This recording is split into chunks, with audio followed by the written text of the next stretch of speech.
de la vie. C'est-à-dire ce pourquoi nous sommes missionnés sur la terre et ce pourquoi aussi il a mis son esprit sur nous. Est-ce que quelqu'un peut me reprendre rapidement la lecture pour qu'on soit dans le vif du sujet? Jette ton pain, oui, sur la surface des eaux,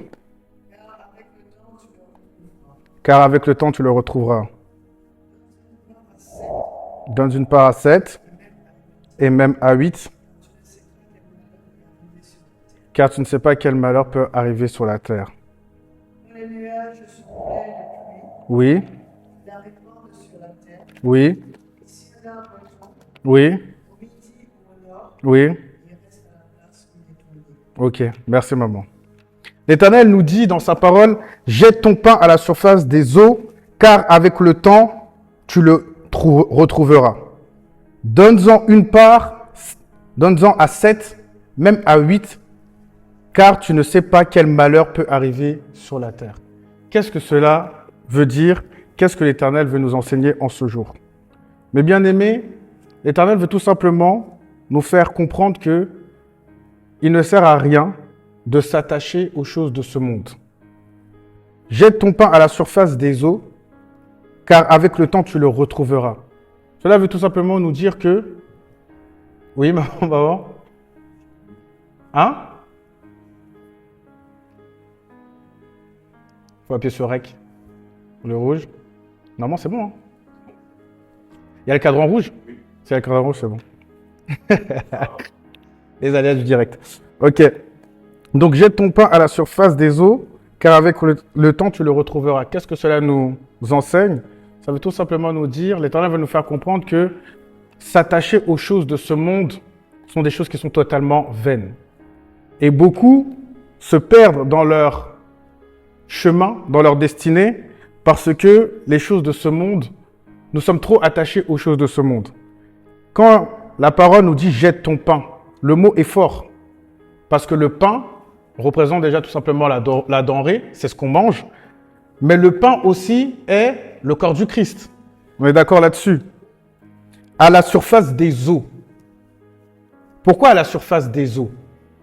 Parce que l'eau, c'est ça le véritable baptême. Le baptême par immersion, c'est ce qui permet de totalement se sanctifier de corps, d'âme et d'esprit afin d'être totalement réceptif au baptême de l'esprit. Une fois qu'on est totalement réceptif au baptême de l'esprit, nous sommes totalement missionnés, nous sommes totalement marqués du sceau céleste afin d'être totalement ouvriers du royaume. C'est pour cela qu'il dit « car avec le temps, tu le retrouveras ». C'est-à-dire qu'une fois que tu t'es totalement sevré et tu as brisé ton ego, toutes les choses qui te rattachent à ce monde, tu peux te jeter là où tu penses avec ta rationalité que ce pain, tu l'auras perdu, tu le retrouveras.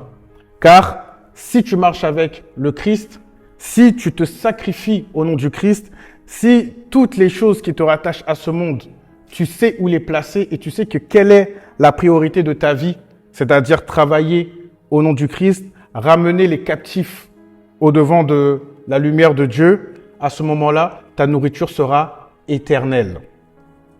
Donne une part à 7, même à 8. Quand il dit donne une part à 7, même à 8, c'est-à-dire que la transformation que tu as reçue, le fait que tu sois maintenant le corps du Christ, parce que le pain, spirituellement, ça représente le corps du Christ. Mais si le Christ est en toi, ça veut dire que toi-même, tu deviens le corps du Christ. C'est pour ça que la parole nous dit « Sanctifiez-vous, car votre corps est mon temple ». Et c'est pour ça que la sanctification est quelque chose d'extrêmement primordial, notamment dans notre Église. Parce que c'est la sanctification qui permet de rentrer totalement dans le sacerdoce royal.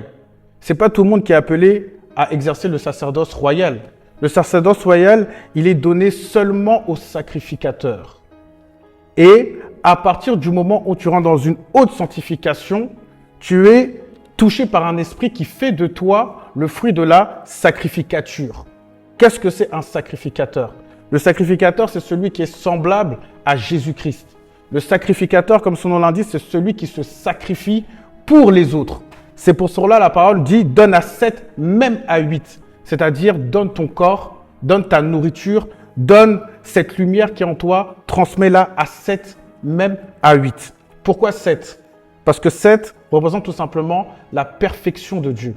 C'est pour ça qu'on dit que le 7 est un chiffre porte-bonheur, mais c'est pour cela aussi que dans les grands cultes, vous allez voir qu'il y a 7 bougies allumées à l'autel. C'est la perfection pure et parfaite de Dieu.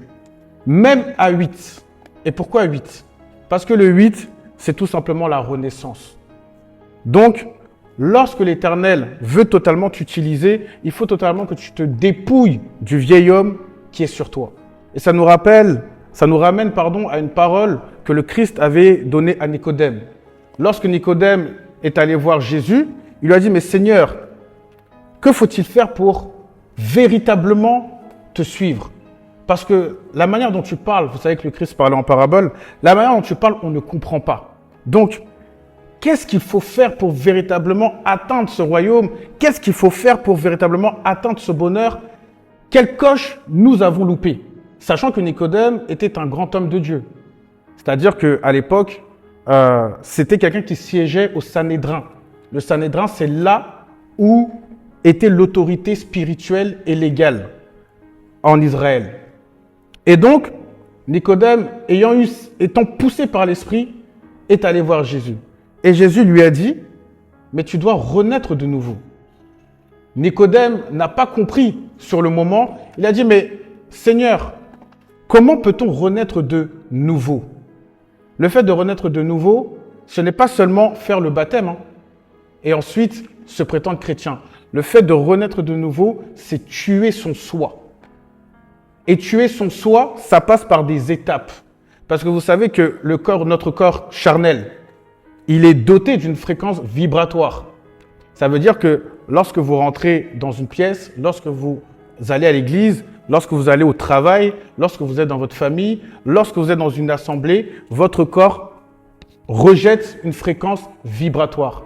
Vous savez aussi que le corps, scientifiquement, est doté de fer. Et le fer, c'est ce qui permet de donner de l'énergie. Si tu n'as pas beaucoup de fer, on va dire que ta force vibratoire est dans le négatif et soustractive.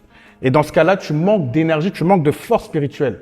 Si tu as beaucoup de fer, tu peux aussi faire ce qu'on appelle avoir beaucoup de sang. Ça veut dire que ton sang va énormément circuler dans ton corps. Ça peut être aussi dangereux. Mais il faut avoir un équilibre spirituel. C'est pour cela que lorsque vous achetez des piles, même pour mettre dans le micro, pour qu'ils puissent marcher, vous avez le plus, vous avez le moins. Et ensuite, vous avez encore une autre pile dans le sens inverse, qui va faire moins et plus, afin que le micro puisse marcher, afin que l'énergie soit totalement équilibrée. Donc le corps humain, il est aussi comme ça. Il est doté d'une fréquence vibratoire. Et pour atteindre, c'est ça que le Christ disait, il faut renaître de nouveau. Vous savez que quand votre fréquence vibratoire elle est faible, vous êtes dans des états qui attirent le négatif sur vous. Donc, quand vous êtes dans un état de colère, quand vous criez, vous dégagez de l'énergie. Cette énergie-là, elle est négative. Et ça baisse votre lumière. Quand vous êtes anxieux, stressé, cette énergie aussi, cette fréquence vibratoire baisse et va dans ce qu'on appelle la force soustractive qui retire. Quand vous êtes en dépression, quand vous êtes dans l'orgueil, dans la haine, tout ça là fait que cette fréquence vibratoire baisse et l'esprit qui est en vous ne peut pas totalement vous utiliser. Mais lorsque on vous appelle à renaître de nouveau, c'est-à-dire que tout ce qui est énergie négative, vous devez totalement la détruire. Et comment vous pouvez détruire cela? C'est tout simplement en faisant le bien autour de vous. C'est pour ça que la parole dit donne à 7, même à 8. C'est-à-dire que là où tu vois rationnellement, tu as la capacité de donner, va même plus loin, sacrifie-toi encore plus, afin de totalement rentrer dans ce qu'on appelle le sacerdoce royal. Et pour rendre cette énergie totalement positive, il faut cultiver le bien. Le fait de cultiver le bien autour de toi t'enrichit spirituellement et fait que ta fréquence vibratoire aux yeux des hommes passe dans le positif. Les gens vont te voir, tu vas être quelqu'un de joyeux. On va t'attaquer, ça ne va pas t'atteindre. Tu vas toujours être dans la béatitude. Tu vas toujours être dans les choses qui cultivent et qui vont à l'édification de l'Église dans le positif. Et ainsi, à ce moment, rentre en toi ce qu'on appelle le fruit de l'esprit. Est-ce que quelqu'un peut me prendre le livre de Galates 5? Si je ne dis pas de bêtises. Mais le fruit de l'esprit, c'est l'amour, la joie, la paix, la patience, la bonté, la bénéité, la fidélité, la douceur, la tempérance. La loi n'est pas contre ces choses. Merci mon frère. Voici la clé pour totalement illuminer sa force vibratoire afin que l'esprit puisse totalement nous utiliser. C'est totalement manger le fruit de l'esprit. Mais qu'est-ce qui nous empêche de rentrer dans cela? Il faut savoir que lorsque vous êtes touché par le Saint-Esprit et que le fruit de l'esprit entre totalement en vous, la plupart des chrétiens, dès qu'ils font face à des difficultés, sont totalement découragés et passent à côté de leur destinée. Je vais vous dire quelque chose, mes frères et sœurs. Lorsque l'éveil entre en vous et que l'Esprit de Dieu vous permet de voir les choses dans le monde invisible, ce qu'on appelle la révélation. Lorsque vous faites face à la vérité, il y a une différence entre la vérité et la réalité. Tu peux aller quelque part, tu penses que tu es dans la vérité parce que tu perçois les choses telles que on te les a apprises, telles que toi tu les conçois. Mais la révélation permet de faire quoi? La révélation permet de voir la réalité des choses. Et quand l'Éternel te permet de voir sa grandeur et sa lumière, il te montre aussi l'autre côté. Il faut savoir que lorsqu'il te révèle les choses, tu seras totalement éprouvé. Parce qu'on vit dans un monde où qui appartient aux forces négatives, où il y a les principautés, il y a toutes ces choses, les princes de ce monde, qui font que la lumière des enfants de Dieu ne puisse jamais franchir un cap afin que la réalité de la vérité soit totalement dite auprès des hommes. C'est pour ça que Jésus-Christ dit, si vous voulez atteindre cette réelle vérité, suivez-moi, car je suis le chemin, la vérité et la vie. Cette vie-là, c'est pas la vie que nous faisons sur cette terre. Cette vie, elle est totalement éphémère. Moi, vous voyez mon corps là, ce n'est qu'une enveloppe. Dans 10 ans, je ne ressemblerai plus à ça. Dans 20 ans, encore moins. Et peut-être dans 30 ans, je ne sais même pas si je serai sur cette terre. Donc, le livre d'Ecclésiaste que nous lisons aussi nous dit il y a un temps pour tout. Ça veut dire que Dieu établit des lois et nous sommes soumis à ces lois. Et il faut savoir aussi comment nous gérons notre temps dans cette mission que l'Éternel nous a donnée. Et il nous le rappelle dans le verset 3, quand les nuages sont pleins de pluie et ils la répandent sur la terre, et si un arbre tombe au midi et au nord, il reste à la place où il est tombé. Celui qui observe le vent ne sèmera point. Et celui qui regarde les nuages ne moissonnera point. Qu'est-ce que cela veut dire? Le livre de Proverbes nous enseigne que même la fourmi travaille au bien de sa colonie. Même la fourmi est organisée. Il y a celui qui travaille. Il y a celui qui alerte du danger. Il y a la reine. Et il y a les ouvriers. Quand vous allez observer l'abeille et la guêpe, c'est la même organisation. Tout ça, c'est ce qu'on appelle le mystère de Dieu.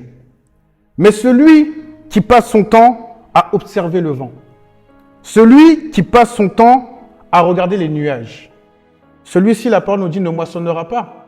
Mais pourquoi il ne moissonnera pas? Parce que quand tu observes le nuage, d'un point de vue de la terre, tu as l'impression qu'il est blanc et que c'est un nuage crémeux, que c'est une substance crémeuse. Mais lorsque tu prends l'avion et que tu montes vers ce nuage, tu t'aperçois que ce n'est que de la condensation. Ce n'est qu'une substance d'eau qui est à l'état gazeux. Pourquoi je prends cet exemple? C'est pour vous dire, pour que vous mettez l'accent sur la perception spirituelle. Quand tu es en haut, tu vois d'une autre manière. Quand tu es en bas, tu vois aussi d'une autre manière. Mais quelle est la vérité en cela? Si tu passes ton temps à regarder, à fixer tes œuvres sur des choses qui sont éphémères, tu vas perdre du temps et tu ne vas pas moissonner. Et beaucoup d'entre nous, beaucoup de chrétiens, lorsque l'Éternel leur révèle leur feuille de route, dès qu'il y a une révélation qu'ils ressentent, tout de suite, ils ressentent en eux le découragement. Mais le découragement, ça veut dire que tu es choisi. Celui qui n'est pas choisi ne voit pas la vérité. Il vit dans un monde idyllique. Mais il faut savoir que les temps durs font des hommes forts. Et Jésus, qui est notre sauveur, est venu au moment d'un temps difficile. C'est-à-dire que tout le peuple d'Israël était en captivité par la puissance romaine. Ce n'est pas que politique. Lorsqu'un peuple est en captivité, ça veut dire que l'esprit aussi est captif. Ça veut dire que quand ton esprit est captif et brisé, comment veux-tu te connecter au divin? C'est pas possible. Parce que ta tête, la fréquence vibratoire que tu rejettes est dans le négatif. Comment peux-tu prendre conscience de l'état christique que Dieu vit en toi? Ce n'est pas possible parce que ton esprit est totalement captif. Donc Jésus-Christ est venu en tant que sauveur afin que chacun puisse retrouver et recouvrer la lumière. Retrouver la lumière, c'est-à-dire que vous savez quel est votre chemin. Recouvrer la vue, ça veut dire que la vue que vous avez perdue, vous allez maintenant la voir. Mais vous n'allez pas la voir dans le sens où vous voyez ce qu'on voit là d'un point de vue charnel. Non, vous allez la voir en esprit. Qu'est-ce que ça veut dire voir en esprit? Voir en esprit, ça veut dire que lorsque tu fermes les yeux, tu arrives à voir les substances spirituelles. Lorsque tu arrives à voir un certain niveau des substances spirituelles, tu rentres dans ce qu'on appelle l'éveil. Et quand tu rentres dans l'éveil, tu vois que ta vie change. Tu vas voir que l'endroit où tu es, si c'est un endroit sanctifié ou si c'est un endroit qui n'est pas sanctifié. Les personnes qui te fréquentent, tu arrives à voir leur fréquence, si ce sont des bonnes personnes ou si ce ne sont pas des bonnes personnes. Mais si ton esprit n'est pas éveillé, comment vas-tu pouvoir emmener les autres vers la lumière? Comment vas-tu pouvoir véritablement transformer les âmes si toi-même tu n'es pas transformé? Donc, comme le Christ nous dit dans le verset 5, comme tu ne sais pas quel est le chemin du vent, ni comment se forment les eaux dans le ventre de la femme enceinte. Tu ne connais pas non plus l'œuvre de Dieu qui fait tout. Dès le matin, sème ta semence, et le soir, ne laisse pas reposer ta main, car tu ne sais point ce qui réussira, ceci ou cela, ou si l'un et l'autre sont également bons. Qu'est-ce que cela veut dire? Cela veut tout simplement dire que lorsque tu rentres dans cette prochaine étape, tu passes maintenant d'un enfant, ensuite tu rentres dans la connaissance. Une fois que tu rentres dans la connaissance, hâte-toi de rentrer dans l'intelligence. Quand maintenant tu entres dans l'intelligence, tu vas maintenant entrer dans ce qu'on appelle le discernement des esprits. Une fois maintenant que tu rentres dans le discernement des esprits, tu commences à être prêt à être totalement changeant. Ton esprit change et tu rentres dans la sacrificature. Celui qui rentre dans la sacrificature et qui est appelé sacrificateur, il ne dort jamais. Son esprit ne dort jamais. Lorsque il est sur la terre des hommes, il est éveillé la journée, son esprit est actif. Mais lorsqu'il dort, son esprit aussi est actif. Et vous savez que dans l'organisme, il y a des organes qui ne se reposent jamais. Parce que s'ils se reposent ne serait-ce qu'une seconde, tu meurs. Donc il y a le cœur qui ne se repose jamais. Même quand tu es inconscient, ton cœur, lui, il est conscient. Il suffit qu'il loupe un battement. Et puis, c'est tout l'organisme qui panique. Tu vas faire des AVC, tu vas susciter des caillots sanguins. Vous savez, quand vous étudiez le corps humain, c'est là que vous voyez vraiment, quand on dit Dieu a créé l'homme à son image, c'est là que vous voyez vraiment que, il n'y a qu'une création supérieure qui peut créer de telles choses. Si ton cerveau s'endort, parce que quand on rêve, on pense qu'on dort, et on pense que le cerveau dort aussi. Le cerveau ne dort pas parce que c'est par lui que nous rêvons, c'est par lui que nous faisons les songes. C'est pour ça que la parole dit à celui qui est éveillé, à celui qui est chrétien, à celui sur qui repose l'Esprit de Dieu, il ne dort jamais. Mais lorsque ton esprit est éveillé, tu es aussi exposé aux attaques. Donc avant de dormir, protège-toi aussi spirituellement. Parce que les chrétiens d'aujourd'hui veulent tout vite. Ils veulent la gloire vite. Dès qu'ils apprennent quelque chose, ils veulent tout de suite montrer que moi je sais. Moi je suis prêt. Mais si on te met là-bas, dans l'œuvre de Dieu, il n'y a pas de poste. C'est-à-dire que tu peux aller à l'école, tu étudies, à la fin on te donne ton diplôme, et puis tu vas postuler, on te donne un poste. D'ailleurs même aujourd'hui, c'est même pas si on te donne le poste. Mais dans la logique, on te donne le poste. Tu es directeur, tu es gonflé, tu es bien dedans.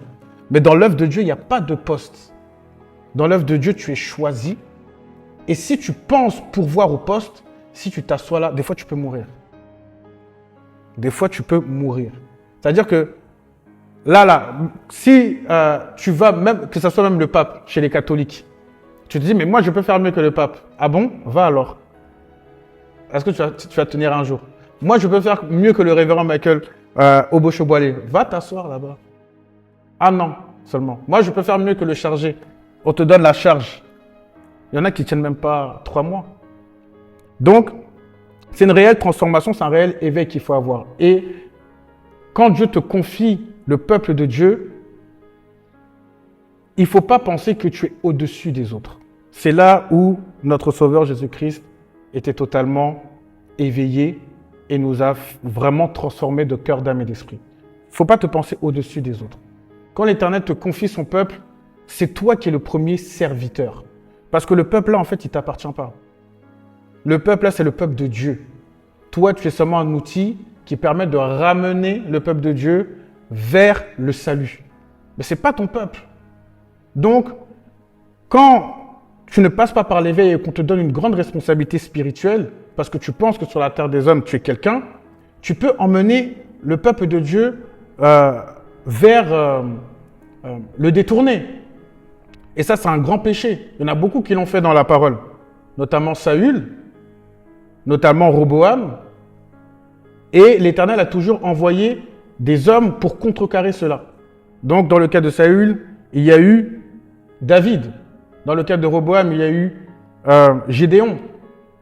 Dans le cas de Jéroboam, il y a eu Josias qui a retrouvé les Écritures et les lois de Moïse. Donc, c'est un parfait équilibre. Et c'est à ça que la parole nous enseigne. La parole nous dit aussi la lumière est douce et il est agréable aux yeux de voir le soleil. Si donc un homme vit beaucoup d'années, qu'il se réjouisse pendant toutes ces années et qu'il pense au jour des ténèbres qui seront nombreux, tout ce qui arrivera est vanité. Voici la clé du message de ce jour. Comme on l'a dit, lorsque vous êtes choisi, l'Éternel éveille votre esprit, vous voyez ce qui est lumière, mais vous voyez aussi ce qui est ténèbres. Si vous voyez ce qui est lumière, la lumière peut vous utiliser, mais si vous voyez ce qui est ténèbres, les ténèbres peuvent aussi vous utiliser. La parole nous enseigne aussi que Jésus a été visité par Satan avant de rentrer dans son ministère. La parole nous enseigne aussi que Jésus, lorsqu'il était au jardin de Gethsémane et que les autres dormaient, il a prié et il a vu aussi la force de Satan. La parole nous dit qu'un effroi l'a gagné. Vous savez ce que c'est l'effroi? Vous avez d'abord le premier sentiment, c'est la peur. La peur, bon, déjà, imaginez-vous ce qu'un être humain peut faire dans un état de peur. Ce qu'un être humain peut faire dans un état de peur. La force vibratoire est tellement faible qu'il n'est plus lui-même. Mais vous savez ce que c'est l'état d'effroi? Je pense que très peu d'entre nous ont déjà ressenti ça. L'état d'effroi, c'est un niveau supérieur de la peur. Mais Satan, lorsqu'il est venu le visiter, qu'est-ce que le Christ a dit? Seigneur, si tel est mon fardeau, il ira jusqu'au bout. Mais si tu peux éloigner cette coupe, éloigne-la. Mais si cela est ta volonté, je le ferai. Donc lorsque vous voyez la lumière, vous êtes aussi sujet aux ténèbres. Mais sachez que si à chaque fois que vous faites face aux épreuves, vous voyez toujours le négatif, lorsque vous êtes à l'église et que l'Éternel vous révèle des choses, vous voyez toujours le négatif et vous ne concourez pas au bien, le temps viendra, soit vous allez vivre longtemps, donc faites quelque chose de vos jours, soit vous n'allez pas vivre longtemps comme le Christ a vécu jusqu'à 30 ans et n'a fait que 3 ans de ministère. Mais une chose est sûre, c'est que la vie sur cette terre, tout n'est que vanité. Le fait de s'attacher à son travail, vanité. Pourquoi c'est vanité? Parce que tu as l'impression que ce travail-là t'appartient. Il ne t'appartient pas. Tu sers à un système.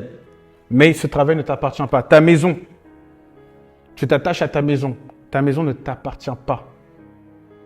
Même si tu es propriétaire, à ta mort, l'État va tout faire pour récupérer. Ça ne t'appartient pas. Tu t'attaches à tes enfants. Tes enfants vont t'appartenir jusqu'à 18 ans. Une fois qu'ils vont rentrer dans leur feuille de route et dans leur destinée, ils ne t'appartiennent plus. Là-bas, on nous dit l'homme quittera son père et sa mère et s'attachera à une femme. Une fois qu'il est attaché à une femme et qu'il a créé son foyer, ton enfant ne t'appartient plus. Même le corps que tu vois là, ça t'appartiendra plus. Il est poussière et il redeviendra poussière. La parole nous dit, connais-tu le mystère qui crée les eaux dans le ventre de la mer? Donc mes frères et sœurs bien-aimés, à travers cette lecture, posons-nous les bonnes questions. Savons-nous commençons à réfléchir au ce pourquoi nous sommes chrétiens, ce pourquoi nous sommes dotés de l'esprit, ce pourquoi nous sommes chantres, ce pourquoi nous sommes instrumentistes, ce pourquoi nous sommes prophètes, ce pourquoi nous sommes mamans, ce pourquoi nous sommes chargés, ce pourquoi. Pourquoi Dieu nous a dotés d'un don dominant qui sommeille en nous? Qu'est-ce que Dieu veut faire de nous? Pourquoi Dieu a mis en moi l'amour de la parole? Je sais que je suis évangéliste, que je dois prêcher et donner ce pain-là à 7, même à 8.